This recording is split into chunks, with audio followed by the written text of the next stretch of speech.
దేవుడికి అప్పచెప్పావు కాబట్టి ఇక ఏదొచ్చినా సరే నువ్వు మళ్ళీ అడ్డు చెప్పడానికి లేదు. దేవునికి స్తోత్రం.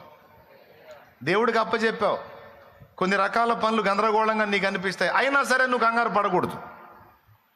పిచ్చి పనుల్లాగా అనిపిస్తాయి, అయినా సరే నువ్వు కంగారు పడకూడదు. నేను చెప్పాను కదా, ఒకసారి ఒక జోక్ చెప్పాను, గుర్తుందా మీకు?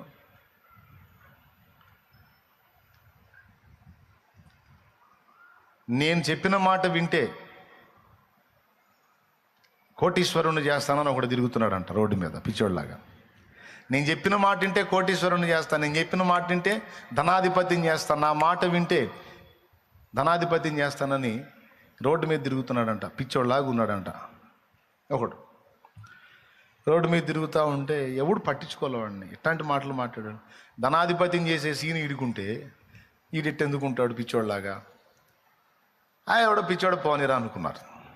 రోడ్ల మీద తిరుగుతూ ఉన్నాడు. సరే ఏం చేశాడు, చెప్పిన మాట ఏంటి ఎట్లా చేస్తానంటే ఎవడు పట్టించుకోవట్లేదు, మళ్ళీ మాట మార్చాడు. పెట్టుబడిస్తే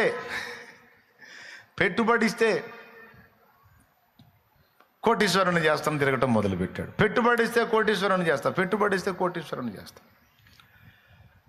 ఎవడు పట్టించుకోవాలా. అయితే ఒకడు చూశాడు, బాగా అబ్జర్వ్ చేశాడు, చేసి పిలిచాడు. కొన్ని రోజుల నుంచి నిన్ను గమనిస్తున్నాను, పెట్టుబడిస్తే కోటీశ్వరుని చేస్తాను అంటున్నావు, ఏమాత్రం కావాలేని పెట్టుబడి అన్నాడు. స్తోత్రం. ఏమాత్రం కావాలేని పెట్టుబడి అన్నాడు.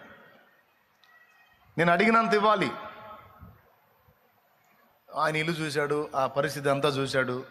నేను అడిగే పెట్టుబడి నీ శక్తికి మించిందైతే కాదు, నీ శక్తి లోపలే అడుగుతా. కానీ ఆ పెట్టుబడి నాకు ఇచ్చిన ప్రతిసారి నేను ఏ పని చేసినా ఇలా ఎందుకు చేస్తున్నావని అడగటం కానీ అడ్డు తగలటం కానీ నువ్వు చేయకూడదు. అలా చేసావంటే నేను అన్న పని నేను నెరవేర్చను అన్నాడు. సరే సవాల్, నువ్వు ఎంత పెట్టుబడి అడుగుతావు అడుగు, నేను ఇస్తాను, నువ్వు చేయాలనుకున్నది ఏదో చెయ్యి, నీకు అడ్డు తగలను అన్నాడు. డబ్బులు తీసుకెళ్ళాడు.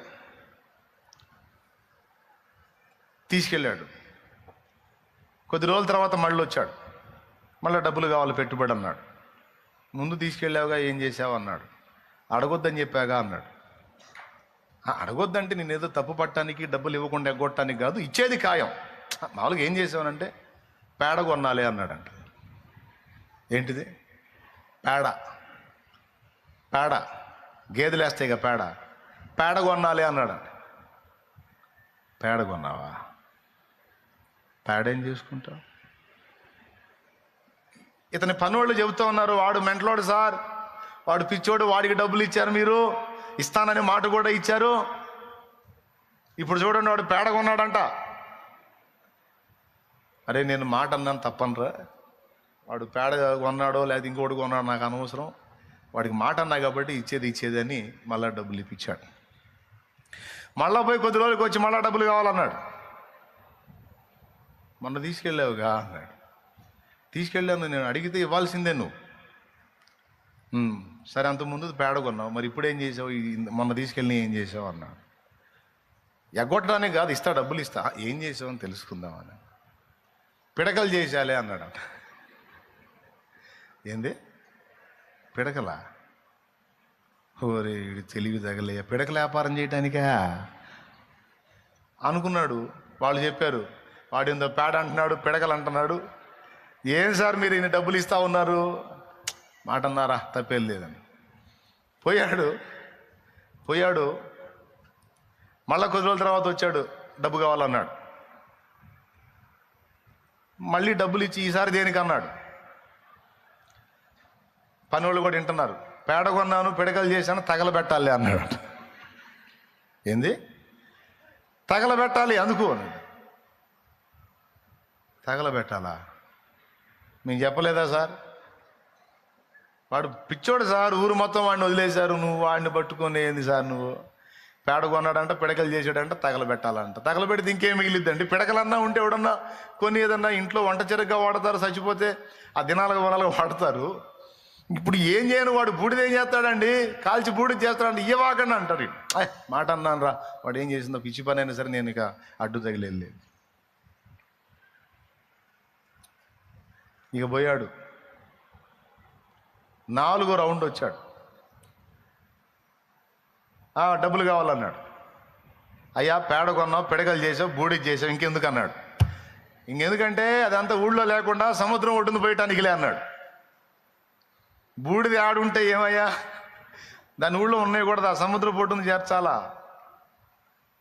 ఏదో తగలబెట్టి నాకు కర్మగాలు అన్నాను కదా. వాళ్ళేమో పిచ్చోడిని చూసినట్టు చూస్తున్నారు, వీడు సోదరుడు డబ్బులని పోగొట్టుకుంటున్నాడు. అయిపోయింది, తీసుకెళ్ళి మొత్తం సముద్రం ఒడ్డున చేర్చడానికి అడిగాను అన్నాడు కదా. ఇంక పోయాడు, ఇంక కనపడలా.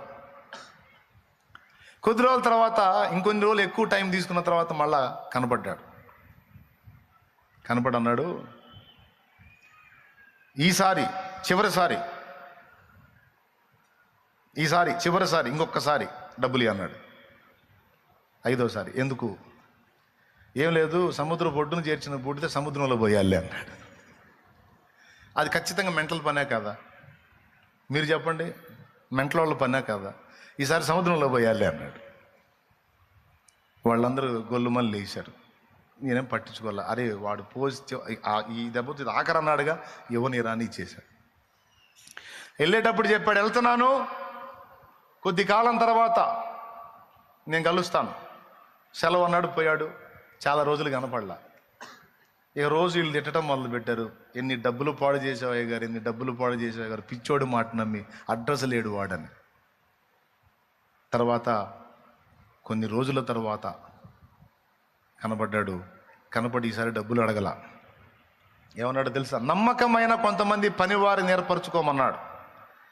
నమ్మకమైన కొంతమంది పనివారిని ఏర్పరచుకో, సముద్రపు ధరిని కొని పడవలు సిద్ధం చేసుకో. నువ్వంటే ప్రాణం ఇచ్చేవారిని కొంతమందిని ఏర్పరచుకో, సముద్ర ఒడ్డున పడవలు సిద్ధం చేసుకో. ఫలానా రోజు రాత్రికి నువ్వు రావాలి అక్కడికి అన్నాడు. ఫలానా రోజు రాత్రికి రావాలి నువ్వు, మనం నైట్ ప్రయాణం చేయాలన్నాడు. ఎక్కడికంటే సముద్రంలోకి అన్నాడు. వద్దు సార్, వాడిని నమ్మకూడదు, వాడు అసలే మెంటలోడు, తీసుకెళ్ళి నెట్టిన నెడతాడు, ఎందుకు వచ్చిన గొడవ, ఇన్ని డబ్బులు ఆగం చేసిన నిన్ను ప్రాణాలతో కాపాడతాడా, వాడి మాట నమ్మి పోదని లేదురా, వెళ్ళాల్సిందే అని చెప్పిన ప్రకారం అన్నీ సిద్ధం చేసుకొని వెళ్ళారు. దాంతోపాటు కొన్ని వస్తువులు చెప్పాడు. వాటిలో కొన్ని గోనె సంచులను సిద్ధం చేసుకోమన్నాడు. ఇంకా కొన్ని వస్తువులు చెప్పాడు. అవన్నీ నీతో పాటు ఉండాలి, పని వాళ్ళు ఉండాలి, పడవలు ఉండాలి. అన్నీ రెడీ చేసుకొని పడవలు వేసుకొని ఇంక వెళ్ళారు లోపలికి. ఎక్కడికి వెళ్తున్నామంటే, నేను తీసుకెళ్తాను, నిశ్శబ్దంగా ఉండు, మన ప్రయాణం ఎవరికి తెలియకూడదు, అందుకే రాత్రి వేళ రమ్మన్నాను. నైట్ బయలుదేరి వెళ్ళారు, సముద్రం లోపలికి వెళ్ళిపోయారు. వెళ్ళి వాళ్ళు చేరాల్సిన దిబ్బ దగ్గర చేరేటప్పుడు చాలా తెల్లవారుజాము, ఇంకా చీకటిగానే ఉంది. ఆడికి చేరి త్వరగా దిగండి అని చెప్పి, ఆ సముద్రం మధ్యలో అక్కడక్కడ దిబ్బలు ఉంటాయి. ఆ దిబ్బల మీద ఫుల్లుగా బూడిద పోసింది, దాని మీదకి దిగమన్నాడు. దిగారు. ఈ బూడిదంతా ఎత్తి ఆ నైట్, ఆ చీకటి, తెల్లవారుజాము చీకటి, తూర్పారబట్టండి అన్నాడు. చాటలు తీసుకున్నారు, ఆ బూడిదంతా చాట్లకు ఎత్తుకుంటూ ఉన్నారు, తూర్పారబడతా ఉన్నారు. ఆ రాత్రి వేళల్లో తూర్పారబడతా ఉంటే, ఒక పక్క బూడిద పోతూ ఉంటే, ఒక పక్క సముద్ర గర్భంలో ఉండేటువంటి విలువైనటువంటి తళుకు మెరిసేటువంటి ఖరీదైనటువంటి ఆ రాళ్ళు అవన్నీ రాసులుగా పడుతున్నాయి ఆ బూడిదలో నుండి. అట్లాంటిది ఒక్క చాట దొరికితే చాలు మనకి, అప్పులన్నీ పోతాయి. దేవునికి స్తోత్రం, హల్లెలూయా. యేసయ్య ఒక్క చాట ప్రభువా. ఇక ఆ దిబ్బలన్నీ తిరుగుతూ ఉన్నారు, అన్ని తూర్పారబట్టుకుంటే వాడు తీసుకొచ్చిన బస్తాలు పట్టజాలనంతగా సముద్ర గర్భంలో ఉండేటువంటి విలువైన రాళ్లతో నిండిపోయా. వాడికి మైండ్ పోయింది, ఎట్లా సార్ ఇది, ఇవన్నీ ఎలా వచ్చినాయి అంటే, అప్పుడు రహస్యం చెప్పాడు. ఏం లేదురా నాయనా, ఈ సముద్రంలో అనేక వింతలు, విశేషాలు, విడ్డూరాలు ఉన్నాయి. ఒక విధమైన పక్షి జాతి ఉంది. అవి సముద్ర గర్భంలోనికి వెళ్ళి సముద్ర గర్భంలో ఉండే విలువైన రాళ్ళని వాటిని తింటూ ఉంటాయి. అవి విసర్జనకు బయటకు వస్తాయి. బయటకు వచ్చినప్పుడు బూడిదను వెతుక్కుంటాయి. బూడిదలో అవి పొర్లాడి బూడిదలో ఆడి అక్కడ విసర్జిస్తాయి. వాటి గురించి నాకు తెలుసు, పరిశోధన చేశా.